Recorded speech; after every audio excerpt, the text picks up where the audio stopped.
한반도 주변 국가들이 미사일 전력을 크게 증강시키고 있습니다. 일본 역시 북한의 핵 미사일 위협을 빌미로 장거리 공대지 미사일 도입을 추진하고 있습니다. 취재 임팩트.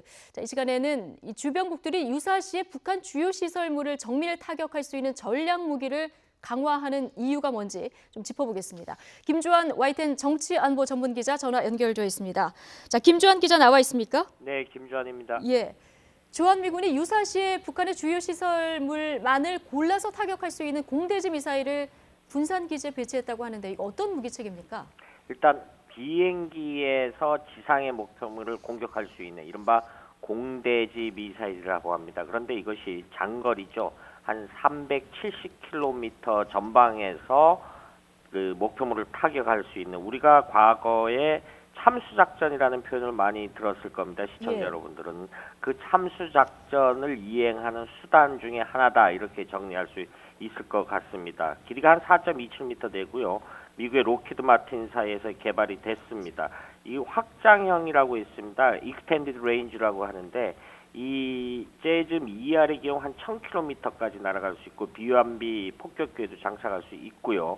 오차 범위가 2m 이내, 그러니까 쉽게 말해서 군사분계선 이남 상공에서 발사하면 평양의 핵심 시설물들을 타격할 수 있다, 이렇게 정리할 수 있는 미군의 핵심 전력입니다. 예.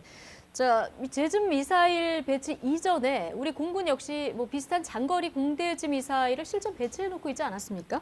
네, 이게 사실 연관성이 있는 겁니다. 예. 재즘은 우리 공군도 한때 도입을 추진했었습니다. 그런데 미국 정부가 2013년에 전략무기라는 이유로 한국 판매를 불허했죠.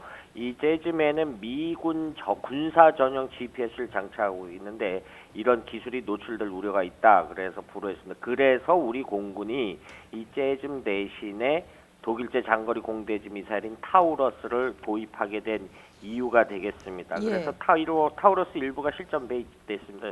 쉽게 말해서 독일제인데 우리 공군이 실전 배치해 놓고 있는 것이요. 이건 좀 사거리가 한 500km. 그런데 이 역시 쉽게 말해서 이걸 우리 F-15K 그 비행기의 날개 밑에 장착을 해서 공대지 방식으로 해서 이 정밀 타격할 수 있는 수단입니다. 그러니까 우리로서는 킬체인의 핵심 수단이 될 수 있는 거죠. 다시 말해서 이거 역시 대전 상공에서 이 비행기가 이 타우러스 미사일을 쏘면은 평양의 주요 목표물들을 타격할 수 있다. 역시 장거리 공대지 미사일로 같이 분류해 놓고 있는 겁니다. 예. 이 꼭 공대지 미사일이 아니더라도 지금 우리나라가 북한의 주요 시설물들을 정밀 타격할 수 있는 무기체계 어떤 것들을 지금 실전 배치해 놓고 있습니까? 일단 최근에 문재인 대통령이 시험 발사에 때 직접 참가했던 예. 현무 2C 탄도미사일이 있습니다. 사거리가 한 800km 되고요. 그리고 우리가 과거에 역시 킬체인 수단인데 우리 예. EB-3에 장착할 수 있는 해성 순항 미사일이 있습니다. 그런데 이것이 역시 사거리가 한 800km.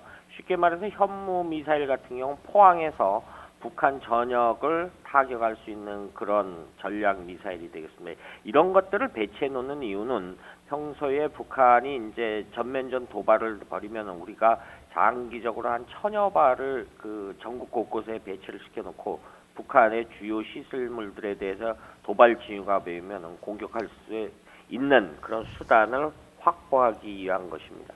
예.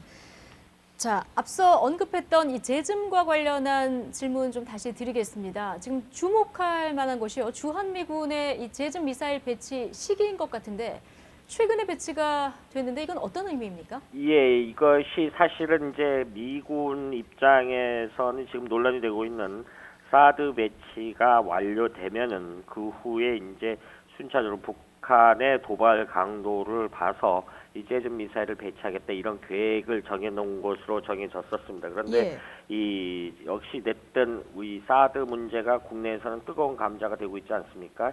이런 부분에 있어서 미군 측 입장에서는 북핵 위협에 대해서 이 공백을 두어서는 안 된다, 이런 내부 방침을 서서 이것이 예. 군산에 있습니다. 군산에 있는 미 공군 제8 전투비행단에 배치를 했고, 그래서 제임스 브루스 그 미군 사령관도 최근에 이 현장을 방문했던 것으로 이렇게 전해지고 있습니다. 예. 자, 이때 마침 일본 항공 자위대 역시 공대지 미사일을 실전 배치할 예정이라는 일본 언론의 보도도 있었는데 이건 어떻게 해석할 수 있을까요? 이건 좀 의미가 좀 파장이 크다 이렇게 할 수 있습니다. 예.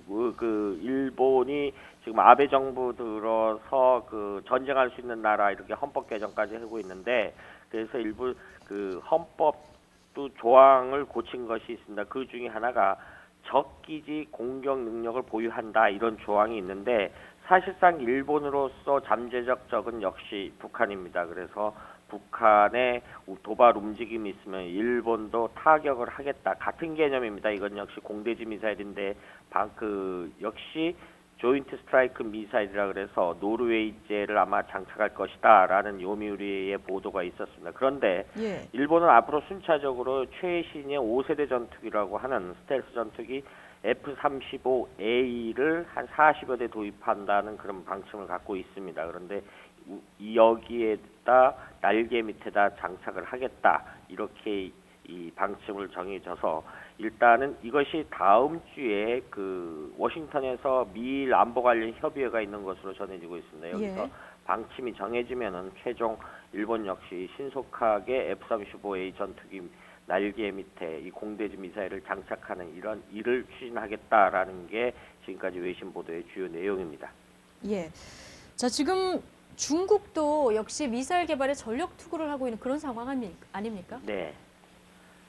일단 중국은 1975년도에 미 동부 지역을 사거리로 두는 ICBM을 발사한 적이 있습니다. 그런데 최근에 이제 굉장히 기술력 개발을 해서 다탄두 ICBM 둥펑 40을 이미 실전 배치를 했고요.